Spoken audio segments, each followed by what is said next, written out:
తెలిసిన బ్రేకప్ స్టోరీల గురించి మాట్లాడుకుందాం మనం, ఓకేనా?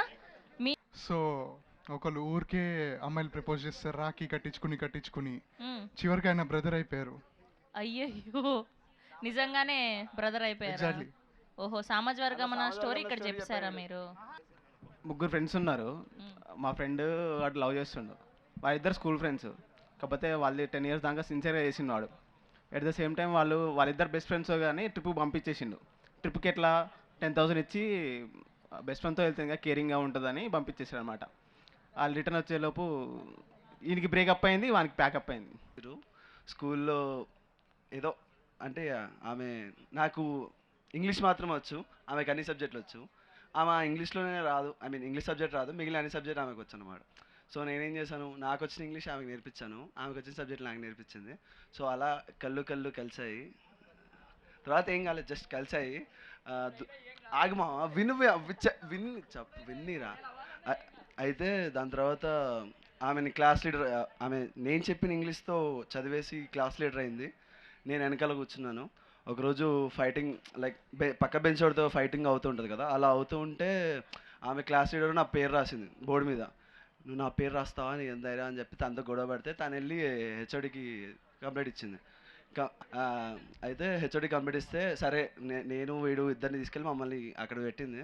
గొడవ అయింది. గొడవ అయిన తర్వాత బయటకు వచ్చినాం. బయటకు వచ్చిన తర్వాత నాతో ఫ్రెండ్ ఉన్నాడు కదా, వాడేమో నన్ను తిట్టాడు. తను మధ్యలో ఉంది, వాడు వెనకాల ఉన్నాడు. సో నాకు కోపం వచ్చి నా షూ తీసి వాడి మీదకి ఇసిరినా. మధ్యలో ఈమె మూతుంది, వెళ్ళి ఆ మూతికి తగిలింది చాలా నీట్గా, ఇట్లా ఇట్లా తగిలింది. అది మంచి బ్లాక్. లైక్ అది 2021 అనుకుంటా. 2021 ఆన్లైన్లో పరిచయం అయింది. ఒక ఫ్యూ డేస్ బాగానే ట్రావెల్ అయ్యాం. ఒకరోజు సడన్గా వీడియో కాల్ చేసింది, నార్మల్ వీడియో కాలే. అంటే అంటే అదే అనమాట ఫస్ట్ టైం. తర్వాత చెప్పా, ఎందుకో నీ మీద నాకు ఎలా ఉన్నింది, తర్వాత చాలా ఏం అందంగా చెప్పారు? ఉండింది, Okay. చాలా అందంగా ఉండింది. సో నేను ఇంకా ఆ వీడియో కాల్ అయిపోయిన తర్వాత తనకు మెసేజ్ చేశా, ఎందుకో నాకు నీ మీద ఫీలింగ్స్ వస్తున్నాయి, మేబీ నువ్వంటే ఇష్టం స్టార్ట్ అయింది అని చెప్పి అన్నా. తను కూడా ఆన్సర్ ఇస్తూ లేనట్టే ఆన్సర్ ఇచ్చింది. ఆ తర్వాత కొన్ని డేస్ ట్రావెల్ అయ్యాం. సో మనకేందంటే అమ్మాయిలు కొంచెం ఫ్రెండ్స్ ఎక్కువ. నాకు చిన్నప్పటి నుంచి అమ్మాయిల్లో ఫ్రెండ్స్ లేదు. సో అంత బాగుంది. అమ్మాయిలతో మాట్లాడొద్దు అనింది. సరే తన కోసం ఆ మాత్రం చేయకపోతే ఎందుకు, సరే మాట్లాడను అని చెప్పా. నాకు ఒక బెస్ట్ ఫ్రెండ్ ఉంది అమ్మాయి, తనతో కూడా మాట్లాడకు, తనని దూరం పెట్టేసేయి అనింది. నా లైఫ్లో ఫస్ట్ వచ్చింది నా బెస్ట్ ఫ్రెండ్. ఆల్మోస్ట్ నాతో 7 years నుంచి నా లోలో ఉన్నింది, నా హైలో ఉన్నింది. అలాంటి అమ్మాయిని, నిన్నగాక మొన్న వచ్చిన అమ్మాయిని నేను ఎలా వదులుకుంటాను చెప్పండి. సో అందుకని నువ్వు వద్దు, నీ లవ్ వద్దు, చాలా అమ్మా నువ్వు వరంగల్ వెళ్ళు, నేను నెల్లూరులో ఉంటాను అని చెప్పా. అప్పుడు బాగుండేలే అన్న, మరి ఇట్లా లేను. ఎందుకు ఇప్పుడు కూడా బాగున్నారు? ఎవరు చెప్పారు బాగాలే?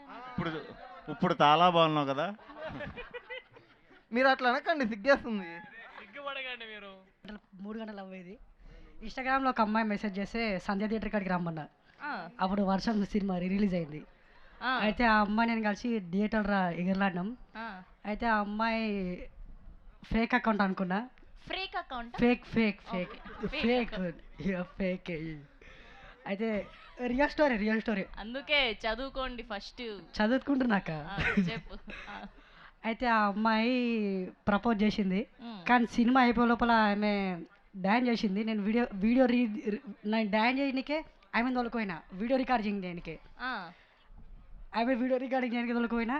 బట్ ఆమె ఏమన్నదంటే February 27కి విష్ణు విన్యాసం సినిమా రిలీజ్ అవుతుంది, అప్పుడు యాక్సెప్ట్ చేస్తాను అది. సో అప్పటి వరకు వెయిట్ చేద్దాం, సినిమాని హిట్ చేద్దాం నా కోసం. అబ్బా, టచ్ చేసిన అసలు ఓరగల్లు పోరగాడు అసలు కాదు. ఒక్కసారి సార్ చెప్పండి సార్. వర్షం రీరిలీజా? రీరిలీజ్ అప్పటి నేను ఉట్లే సార్. అదే డౌట్ వచ్చింది. ఇప్పటికే అలాగే అంతే ఉన్నావు మరి. అవును సార్. ఓకే.